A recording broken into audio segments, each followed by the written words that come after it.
and now you're in this new place of opportunity. And are you willing to take the opportunity? Are you willing to bet on yourself? Are you willing to finally believe in yourself Mm. that you have the capability to go and do these things, that you can educate yourself, that you can stop listening to the people that are in your life or the ways of the world and start to challenge and say, hey, you know what, actually I only get one opportunity at this, and so why can't I do these things? Why Mm. not?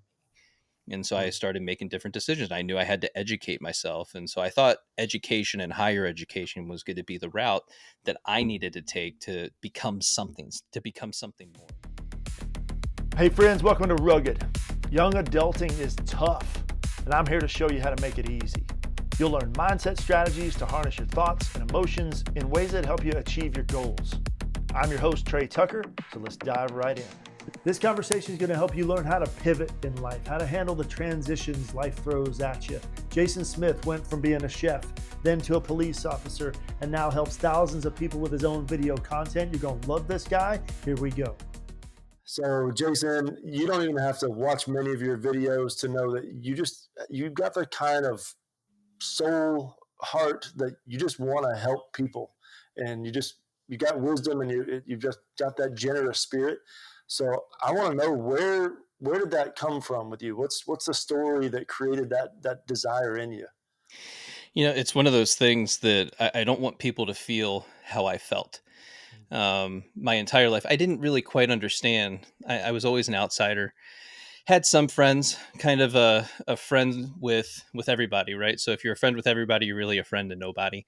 Mm-hmm. And you sit there and you have all these different struggles, and so you see yourself as this outsider, and then in that becomes the self-fulfilling prophecy in your life. So there's all this struggle from a very young age, just on your perception of self and who you are. I mean, you can go all the way back to being 6 years old and learning about money, and I had already adopted this thought process of, well, I can't do that. That's too difficult for me. I don't understand this, and that became like the core belief that I carried with me Yeah. throughout my whole life is I'm not good enough, I'm not smart enough, I'm not capable, I can't do this. And of course, I had all the evidence to support that throughout my life in school, and just, the troubles that I was facing and my own internal beliefs. And then, like so many of us, your parents decide, oh, we're going to move.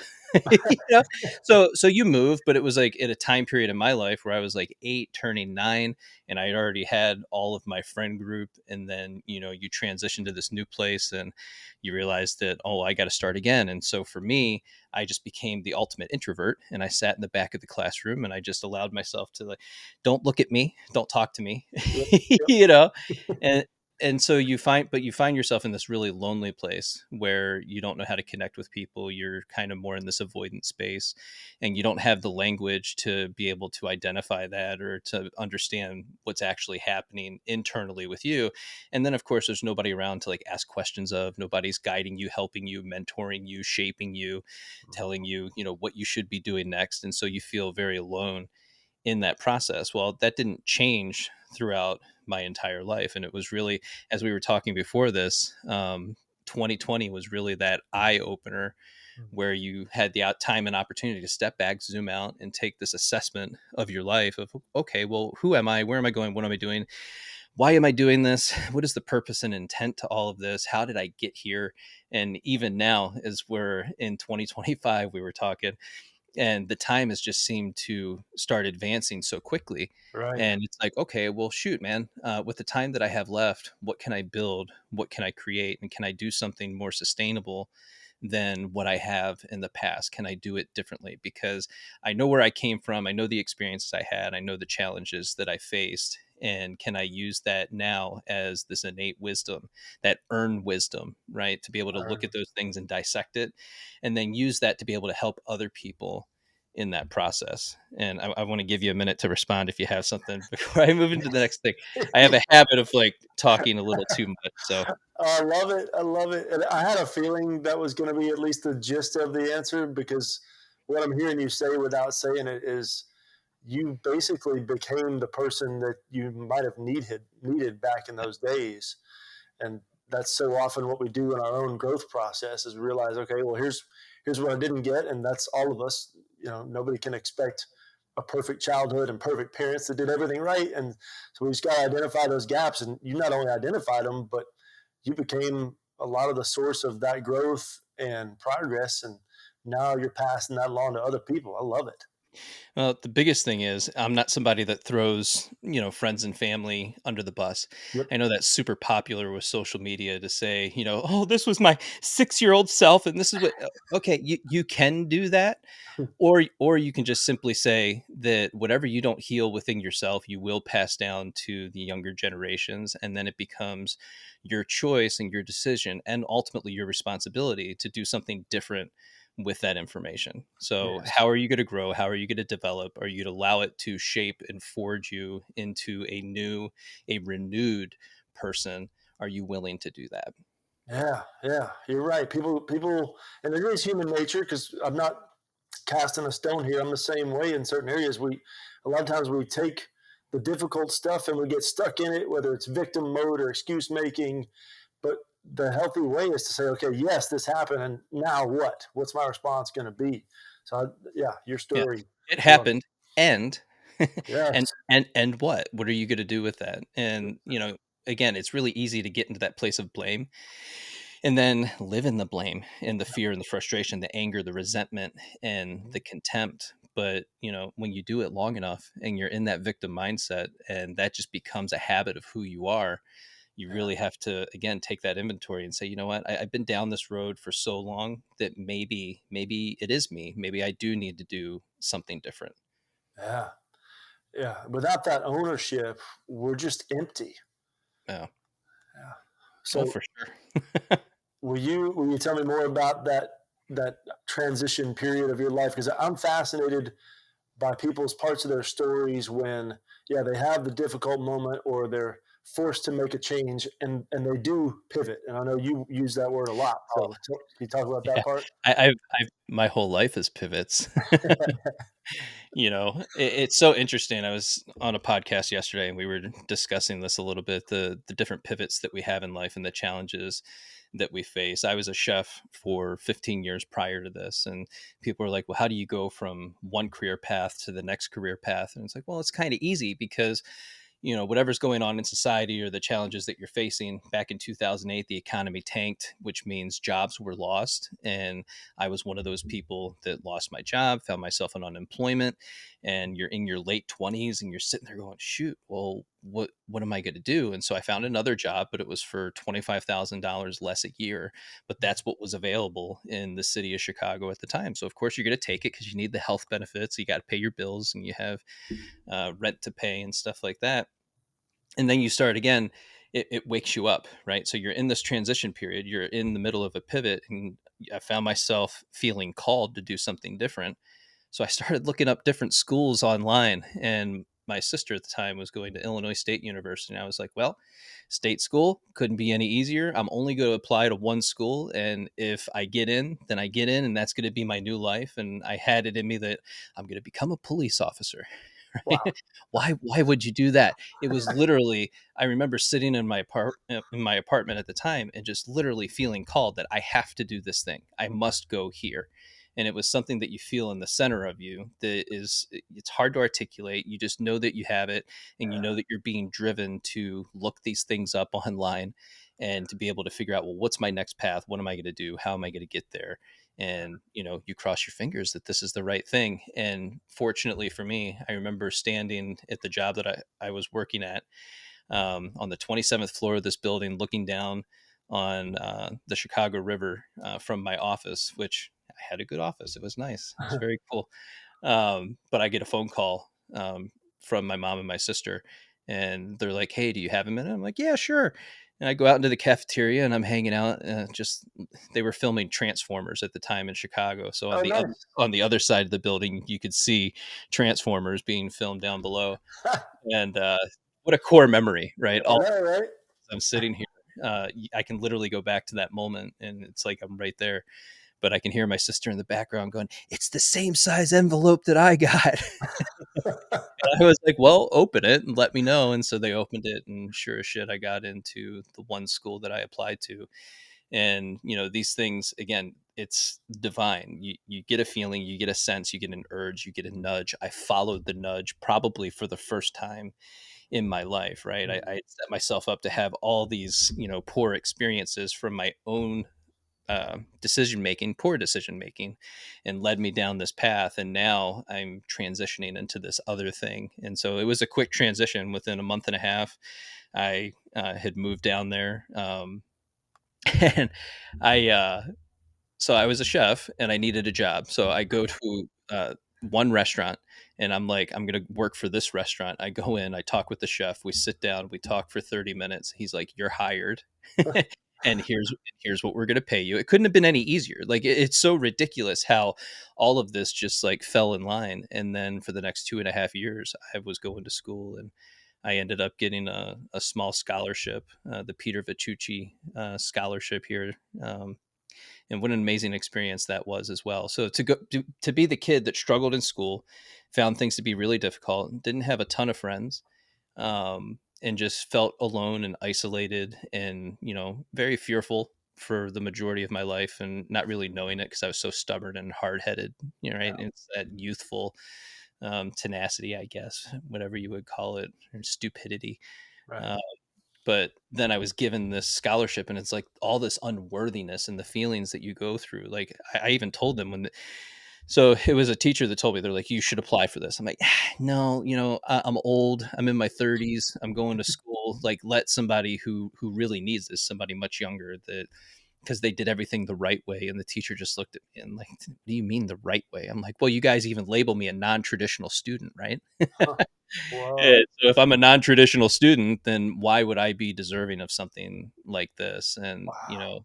it's just so interesting. I remember even with that, I get a letter in the mail, and it was the same thing. I open it up, and you're being awarded the scholarship, and I was like, "Holy smokes!"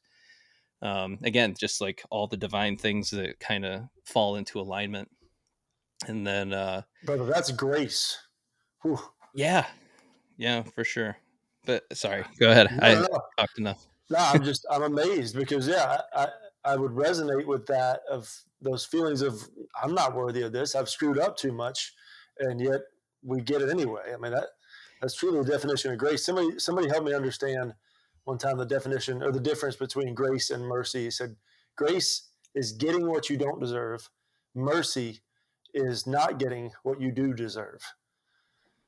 And your story, wow, especially with that scholarship part, that is perfect portrait of grace. But keep And keep going. I'm fascinated. No, and it came at just a really good moment in my life. I needed money for books.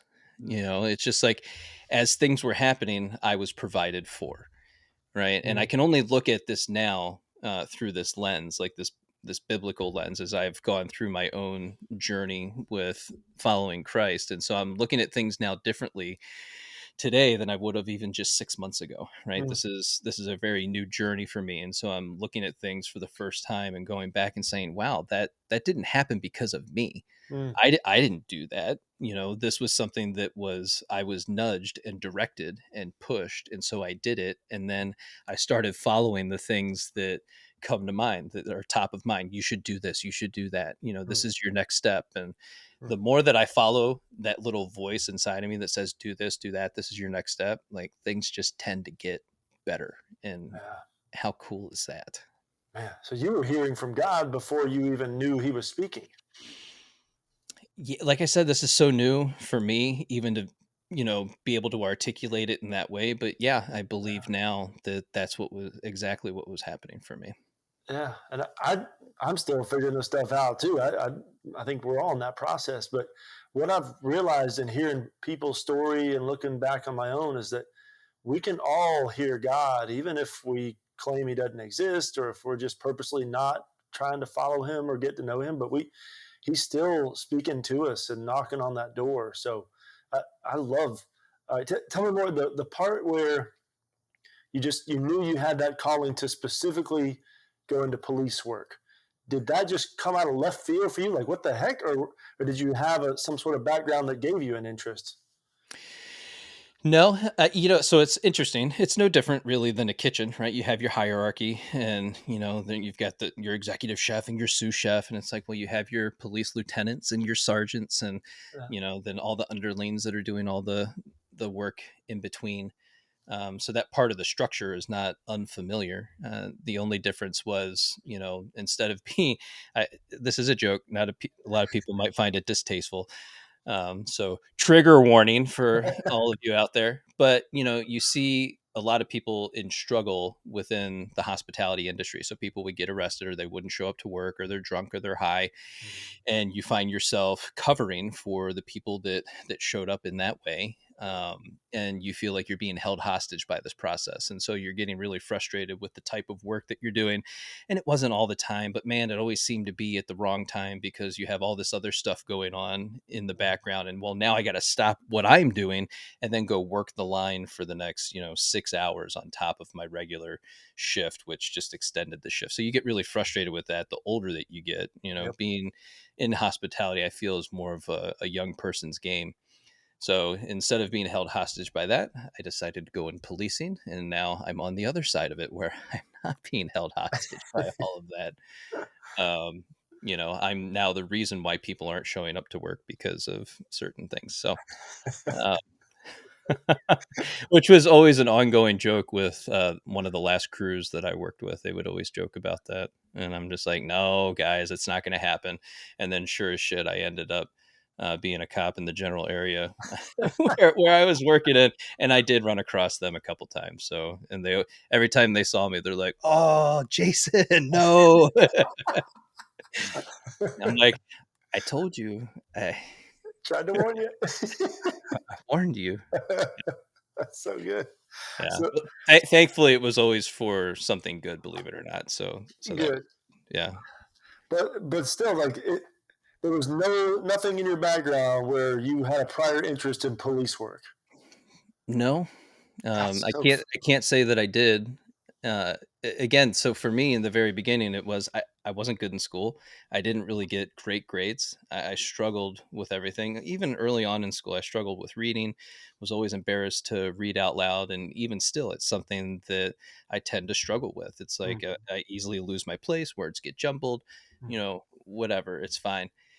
Um, where was I going with that? Um, I had asked about the police work, but or the lack of the interest in it, and all of a sudden it just hits you. yeah. So.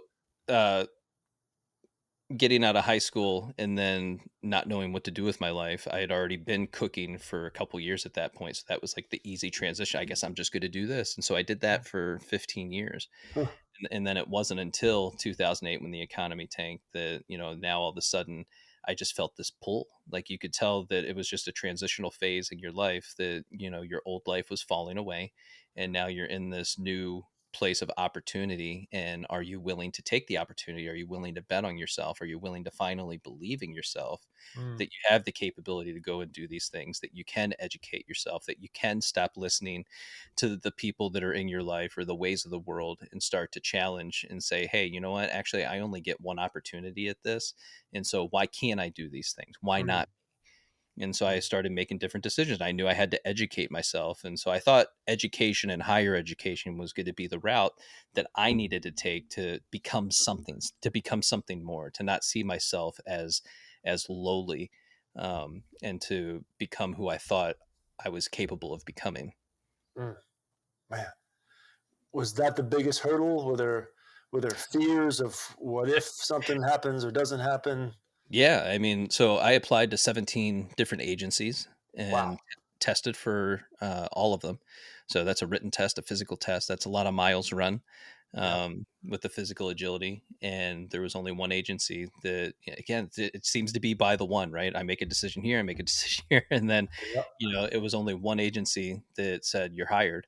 Wow. And I took that in, and I was working in a kitchen in Chicago at the time. I had gone back to cooking after graduation, and it was only a few months, but that few months you're sitting there questioning everything. Like, what am I doing? I'm in my 30s, at this time. I'm back cooking after getting my bachelor's degree, Mm. and I'm waiting on all these different places to say whether I got a job or not. And it wasn't looking very good at the time. And so I had already applied to go for my master's degree at the University of Chicago. And I'm like, well, if I'm not going to get a job, then I can just keep doing what I'm good at Good at now, horrible at as a kid, but good at it as an adult for some reason. Huh. And I can just continue on with my education. And I had already gotten in and was prepared to do that when I got the phone call. And then, of course, I got the call and I went down there. And oddly enough, um, it was July 11th, which is tomorrow, right? Whoa, yeah. Um, Huh.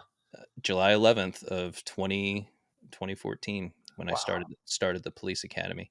Oh, Yeah. oh my gosh. What was that like? Bunch of like imposter syndrome, or were you feel Yes, like it? absolutely.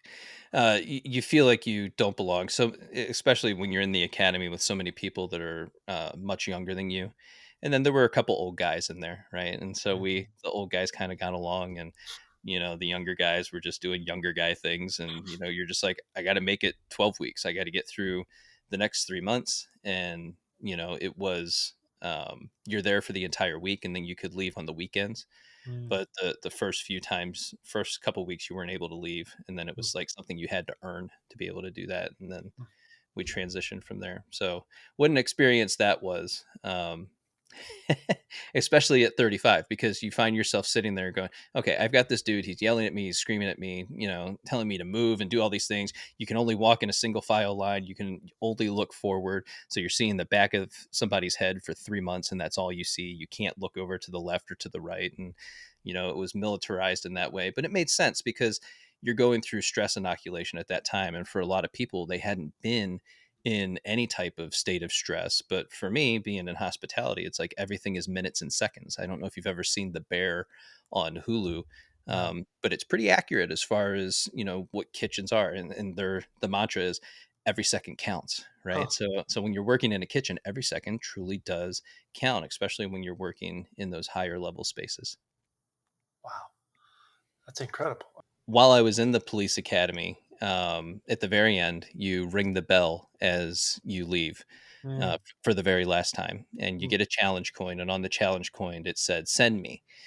And in that, it's Isaiah 6:8, and it's God's call. The Lord asks, "Whom shall I send?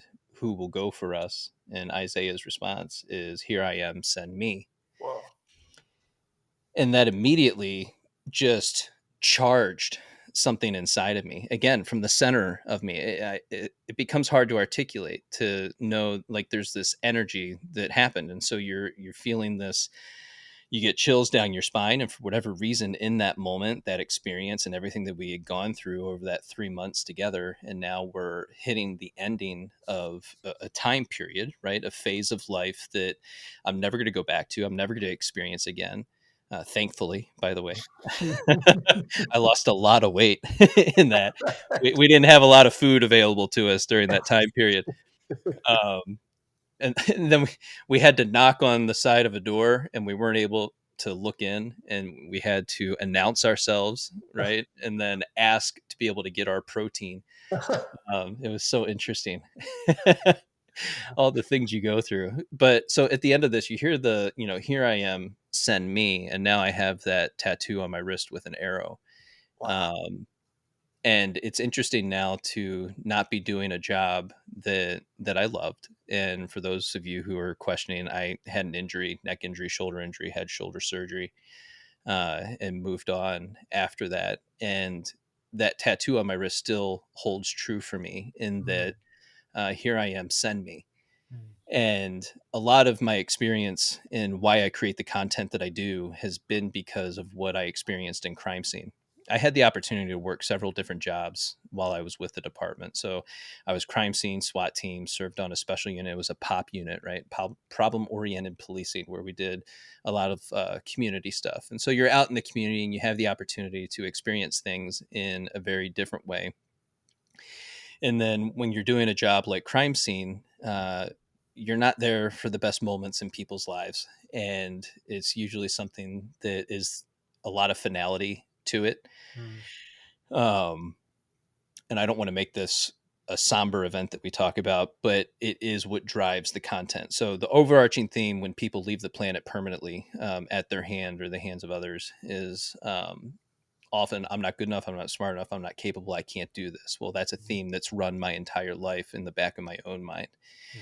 And then the other part that you see a lot of is I've done something so egregious that I'm never going to be forgiven, I'm never going to be loved. And then the third part of that is generally there's some sort of like terminal illness Mhm. that's occurred, and so then again at their own hand Mhm. they leave the planet. And so you find yourself in this place of trying to figure out what you're going to do with all this information, because when you're working crime scene, it's a deeply intimate experience. And I've talked with other people who have worked crime scene, and they never really heard it described in that way, but then we started using that language to describe our experiences, and it actually helps Mhm. to understand it, because you're in a room, you're having this experience, you're going through the motions, you're following, you're measuring the room, you're taking photographs, you're collecting evidence, and at the same time you're present with someone who's no longer here, and everything is still in its place, nothing has Mhm. changed, right? So Mhm. there's that finality, it's over, again, that minutes and seconds,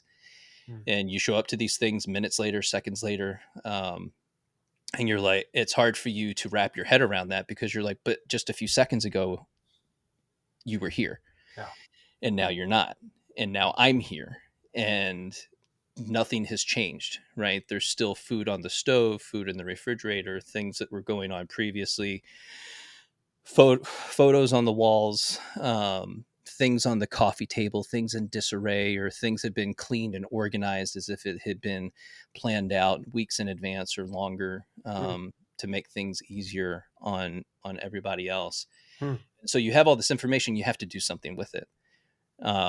So when I left the department, I started analyzing my skill sets, right? Yet another pivot in my life. So I analyze my skill sets and say, okay, well, what can I do with the information that I have and this earned wisdom that I've gained just through the years of being on this planet? And how can I still help people?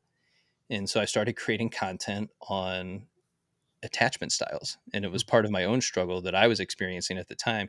And that's why I always make fun of attachment styles, and I do it through the lens of memes on Mhm. social media, because it's hilarious, right? Yep. It's people the people that are going through it, they don't always find it hilarious, but like 6 months later, a year later, they find me on social media again, and they're like, you know what, I really hated you, but now I love your content because that's freaking hysterical. I'm like, see, I told you. That's Like, right. you got to spend some time with it, and you got to get there. And once you get there, you start to understand. But Yes. there's always an educational element that goes along with the meme. And I think it's important to add in that humor, Yeah. when we're trying to educate at the same time. Yeah, and humor helps us get through the tough stuff a whole lot faster too. It just It frees does. us up. Yeah, and as a cop, you get this really dark humor, that people Yep. don't quite understand, and maybe as a therapist, you can help us understand why people do shift into that darker humor. Yeah, yeah. It's just, I mean, without getting too deep in it, it's a way to cope. I mean, we have to acknowledge the darkness, and then we can't stay stuck there. Just like we were talking earlier about staying stuck in our own past hurts. So humor is often the way to both acknowledge it and move forward at the same time. I know stand-up comedians have their own version of that too. I think it was Nate Bargatze talks about what happens in group texts of comedians after one of their fellow comedians dies. It's just a Yeah, bunch of jokes making fun of the guy who just died. It's like, geez, guys, but that's how they cope. yeah, it is.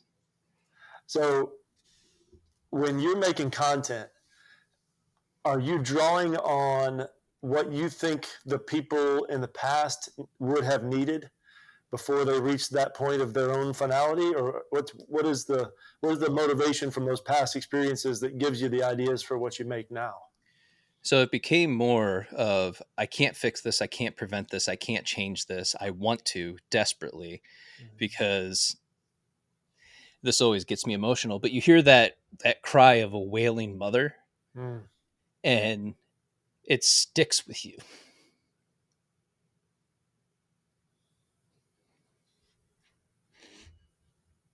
yeah. Sorry. No, no apology needed. This is real life.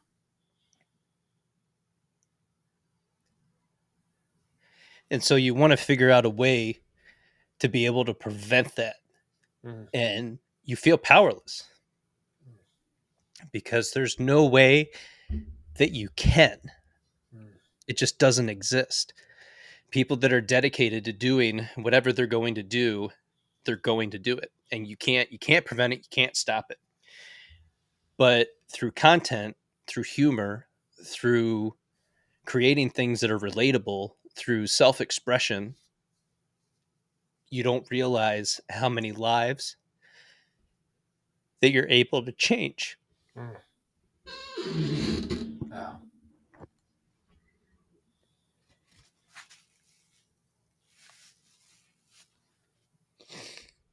Yeah.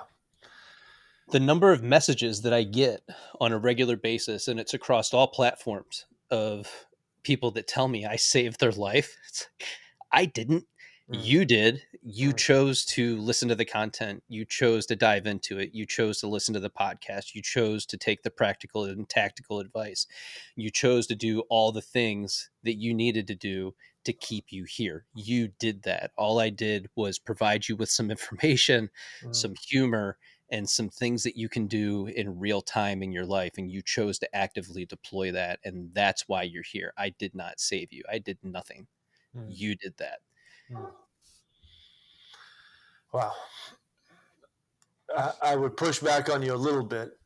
Number one, though, I love your humility. And number two, I will say you didn't do nothing. You're right. They did most of it, but you allowed yourself to be an instrument in their story. And obviously, it had life changing benefits and results. Yeah, it's hard to read that stuff a lot of the times because you just sit there, and again, it's that worthiness. Like, what are you talking about, man? Yeah. All I did, I just created some content. I've done this consistently. I push things out that I think are going to be helpful and beneficial. A lot of it is rooted in my own story, even though I don't talk about it overtly. That, oh, I went through this and I did that, and Mm-hmm. that's why I have these books here stacked up next to me, because this was my path, Uh, right here. And it's what allowed me to tap into my own mind, my own thought process, my own thoughts, feelings, and emotions. And when people ask kind of like what that first step is, the first step is always awareness. mm, It's the awareness of you. The awareness that you have a you, right? That you have a self, and that mm, yourself is separate from the thoughts, feelings, and emotions that you have on a regular basis. And when you can become the observer of those thoughts, feelings, and emotions, that's where you begin to take your personal power back. mm, And I didn't realize that until I started doing all of this. And mm. so that was the gift for me, was being able to dive into journaling of all things, Huh. uh, to be able to understand and articulate my own thoughts, feelings, and emotions that I was going through in different time periods. And I started, guess when? in in 2020. Yep, 2020. Yeah. What are some, first of all, I love the journaling that you mentioned that because I believe in it and I don't do it as much as I know I should because when I do it, I get so much benefit. But inevitably, the lazy part of me takes over and says, "No, I'm good. I don't need it." And then I get into a place where I need it again. And so you'd Yeah. think I'd figure that out by now as a therapist, but I don't quite have it.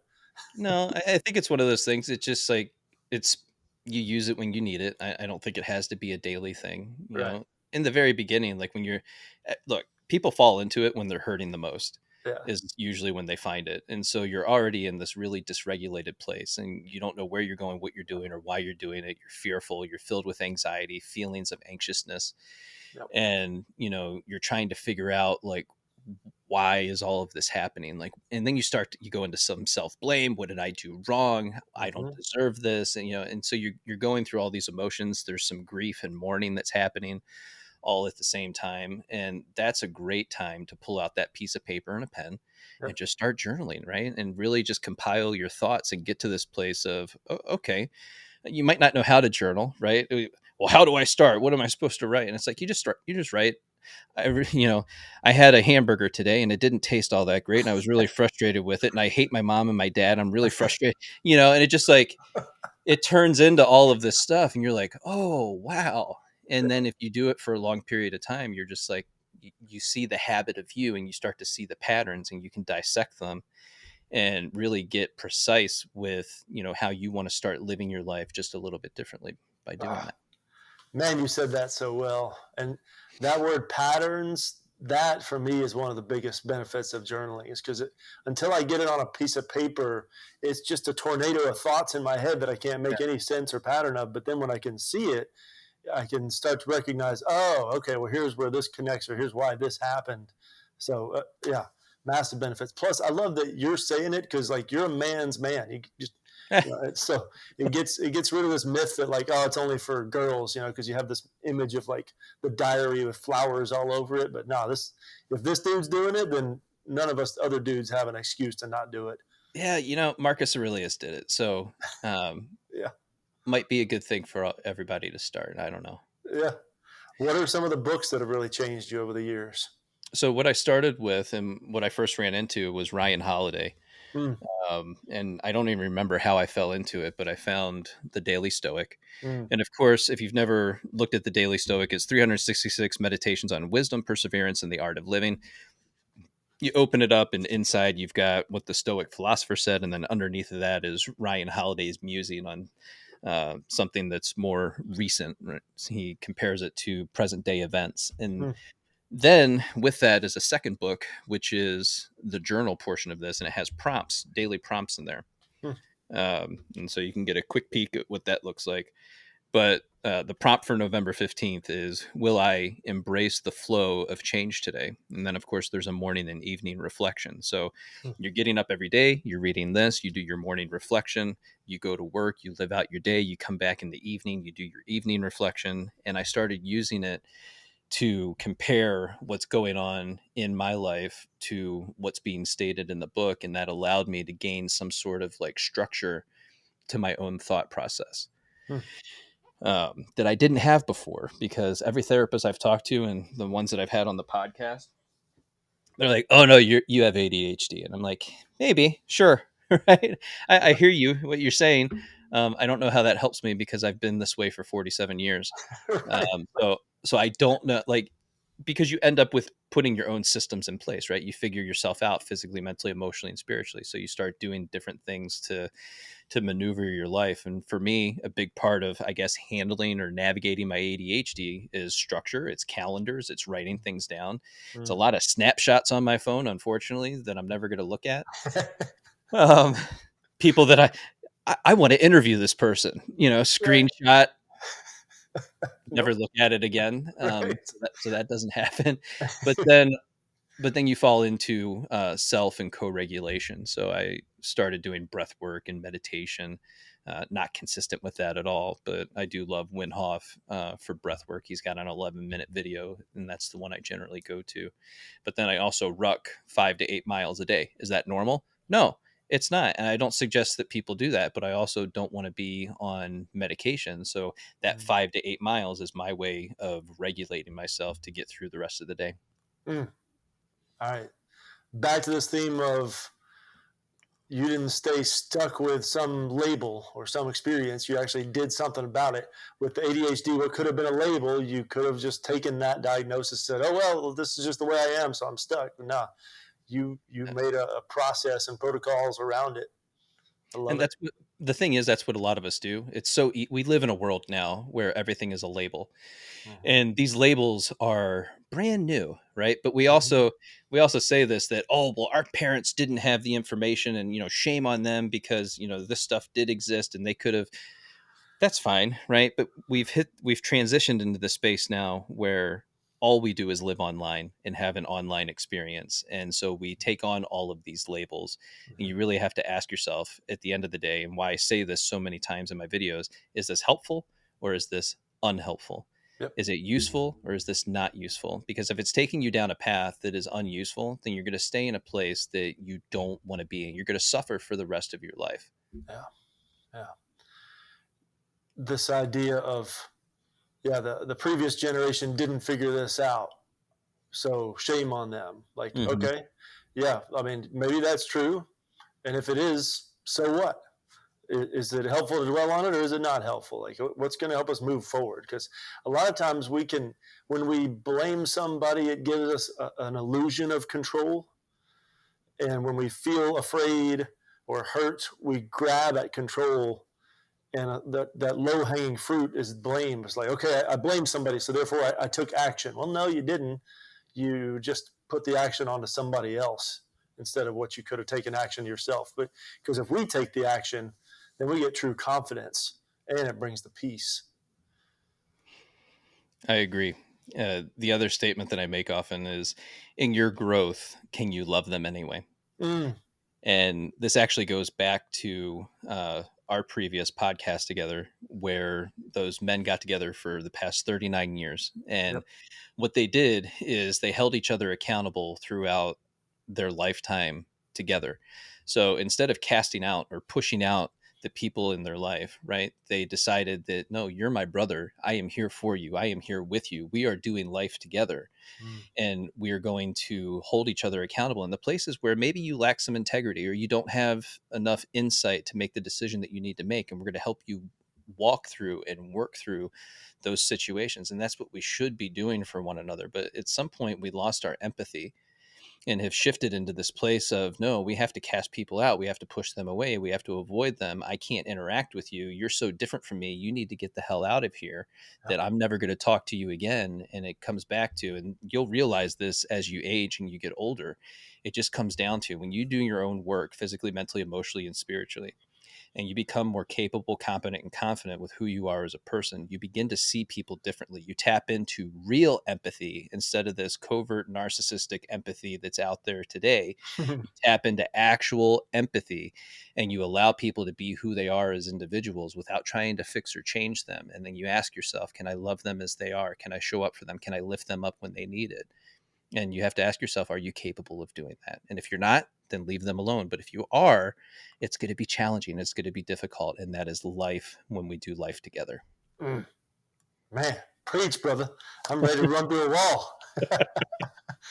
So, what when I'm thinking back to, like you mentioned, you interview plenty of people on your podcast, and I can't help but think that your experience as an officer might help you interview people in a podcast, because I'm assuming you had to learn about all different types of people and situations and get to the roots of issues and learn how to ask the right question or deal with someone differently than you might have dealt with the previous person. Is there any correlation between the podcast and police work? Absolutely. And despite popular belief, there is a lot of training that goes into being a police officer. At the same time, it's never enough. Yeah. There's never quite enough training in the long term aspect of the career path that you're on. There's always something more that we wish that we could be doing or we're capable of doing or that we have the budget for.